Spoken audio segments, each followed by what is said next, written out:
Manos e manas, acredito que foi em 1962, no antigo Clube dos Aliados, que ficava na Rua Viúva Dantas, aqui em Campo Grande. A então União das Repúblicas Socialistas Soviéticas fez uma exposição sobre os avanços soviéticos em termos sociais, educacionais e científicos.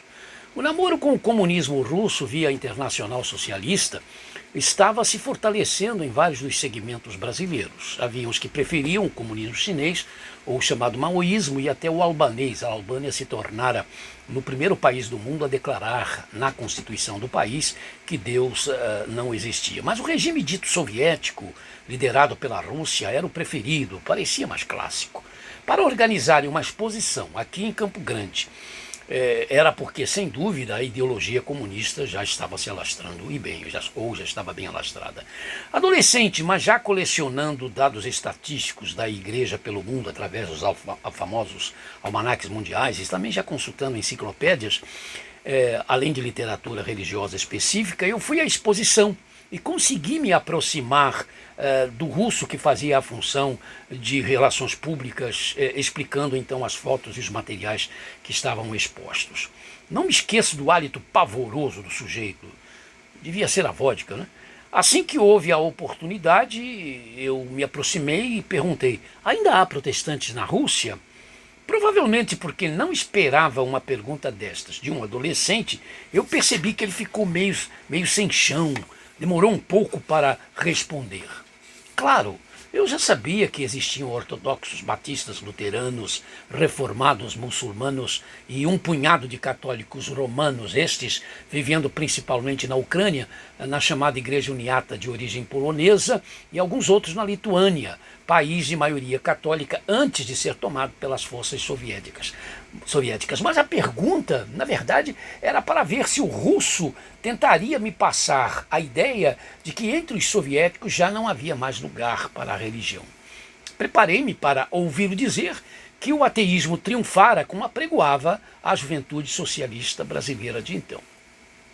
Após recuperar-se do susto, quem ficou surpreso fui eu. Naturalmente, não podendo passar o que não deveria passar aos estrangeiros, o sujeito russo me disse no seu português, ainda bem carregado: ah, sim, há mais de 500 mil batistas, há também luteranos, principalmente na Estônia e Letônia, mas também na Rússia. Também há reformados e católicos romanos na Lituânia. Há liberdade de religião na União Soviética. Para não ser de repente questionado, voltou-se para alguns que queriam fazer perguntas e me ignorou completamente. Continuei nas minhas pesquisas e li um anglicano que, visitando a União Soviética, falou em mais de 3 milhões e 500 mil batistas e que o número sempre imutável de 550 mil membros da União plena dos cristãos evangélicos e batistas da União Soviética, então a maior denominação protestante soviética, era mentirosa. Esse número era mentiroso, segundo esse anglicano. Ele falou de milhões de ortodoxos indo às missas, aos domingos. Depois eu soube que no 10º Congresso da Aliança Batista Mundial, que foi realizado aqui no Rio de Janeiro 2 anos antes desta exposição, eu estive no encerramento para ouvir o Dr. Billy Graham pregar, que em um culto da Igreja Batista do Rocha, então pastoreada pelo pastor José dos Reis Pereira, um dos nossos ícones, estavam presentes os três representantes da delegação soviética. E nesse culto foi desmascarado um deles como agente da KGB. Ele foi convidado para orar e ele orou em russo, mas havia crentes russos que vieram de São Paulo a convite do pastor para estarem naquele culto, e eles depois disseram que o que ele disse revelaram-no como um ateu e membro da polícia da KGB, não, da Polícia Secreta Russa. O desmascaramento, no entanto, não se tornou público por questão de segurança dos outros dois, mas ficou-se o que já se sabia, né? Que a Rússia, a União Soviética, mandava representantes a congressos religiosos, mas sempre acompanhado por um dos agentes da sua polícia. Descobri depois que a União Plena dos Cristãos Evangélicos Batistas da União Soviética foi a denominação praticamente criada em 1961 pelo Kremlin soviético, abrangendo batistas, menonitas, irmãos unidos, pentecostais, que concordaram em abandonar as suas práticas místicas, mas também adventistas do sétimo dia. Esta denominação, esta União Plena dos Cristãos Evangélicos, se tornou membro da Aliança Batista Mundial.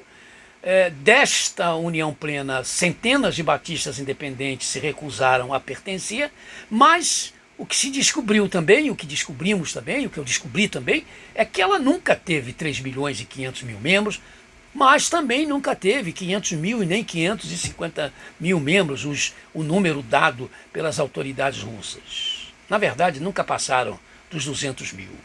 Este número de 500 mil, 550 mil, que variava, era propaganda soviética, para passar a ideia de que na União Soviética havia liberdade de cultos. Na verdade, desde a Segunda Guerra, pastores batistas às centenas estavam presos nos campos de trabalhos forçados, inclusive na Sibéria, e dezenas já haviam sido executados. Os luteranos estavam quase que liquidados na Estônia, na Letônia, países nos quais eram a maioria antes do comunismo, muitos dos seus templos históricos haviam sido transformados em ginásios e em banheiros públicos. Os pentecostais, que se recusaram a abandonar suas práticas místicas e por isso não puderam se juntar aos batistas, foram rigorosamente caçados e boa parte da sua liderança foi colocada em hospitais psiquiátricos. Os reformados, presentes em território soviético desde 1632, estavam espalhados em comunidades já agonizantes de Letos e nos Cárpatos ucranianos.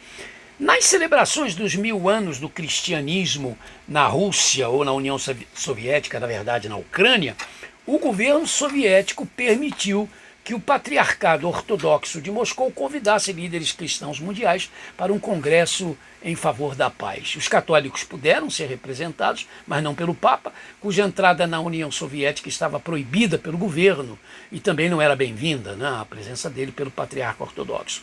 O Dr. Billy Graham foi convidado pelo Patriarca Ortodoxo russo e pregou na missa da Catedral Ortodoxa de São Basílio, na Praça Vermelha. Ao final da mensagem, ele fez o seu tradicional apelo e centenas de mãos se levantaram dizendo: quero receber Jesus Cristo como meu Salvador.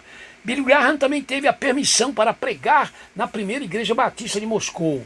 As autoridades de Moscou isolaram o bairro onde estava a igreja com centenas de barricadas. Proibiram o trânsito dos bondes e ônibus num certo perímetro ao redor da igreja e só puderam vir ao culto pessoas credenciadas pelo governo. A maior parte dos membros da igreja não recebeu essas credenciais e teve de ficar por trás das barricadas, cantando hinos sob os olhares ameaçadores da polícia de Moscou, que se limitou, no entanto, à violência psicológica, sem praticar a violência física. Hoje a vida dos batistas na Rússia enfrenta restrições, mas não como a dos tempos do comunismo.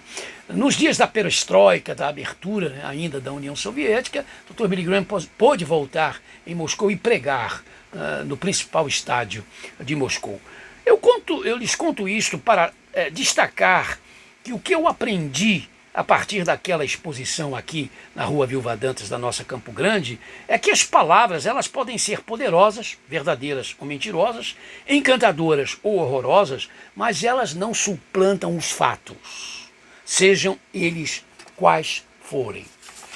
São os fatos que acabam tornando as palavras verdadeiras ou falsas, alentadoras ou destruidoras. Porque o Senhor Jesus é a palavra que se fez gente, para que a palavra de Deus seja sempre confirmada pelos fatos de Deus. O Senhor Jesus Cristo é o supremo fato de Deus, que dá autoridade eterna à palavra de Deus. Aqui no Brasil estamos sendo agora bombardeados por palavras, não vou dizer agora, né, mas nesses dias de forma especial. Palavras ditas por um lado, palavras ditas por outro lado, mas nenhuma dessas palavras há de superar os fatos. Os fatos é que dirão até onde as palavras que têm sido ditas deveriam ou não deveriam ter sido ditas, poderiam ou não poderiam ter sido ditas, Até onde essas palavras construíram e destruíram, ou construíram ou destruíram. As palavras do anjo ditas no domingo da ressurreição sobre Jesus, ele não está mais aqui, ressuscitou, foram palavras extraordinárias que foram confirmadas pelo fato extraordinariamente maravilhoso de que ele, Jesus Cristo, estava e está vivo. As palavras que dizemos, porque ele vive, nós também viveremos, aproximam-se cada vez mais dos momentos quando o glorioso fato da ressurreição da igreja para viver os novos céus e a nova terra estará acontecendo. Quando o nosso Salvador nos diz, não se preocupem com suas próprias vidas, quanto ao que comer ou beber, nem com seus próprios corpos, quanto ao que vestir, conforme está lá registrado em Mateus. Quando ele nos diz, não tenham medo, pequeno rebanho, pois foi do agrado do Pai dar-lhes o reino, Lucas 12:32. Manos e manas, quando ele nos diz isto hoje, por meio do registro de suas palavras nos trazida ao coração pelo Espírito Santo, creiamos nelas, creiamos nessas palavras, creiamos que estas determinações são e serão confirmadas por fatos.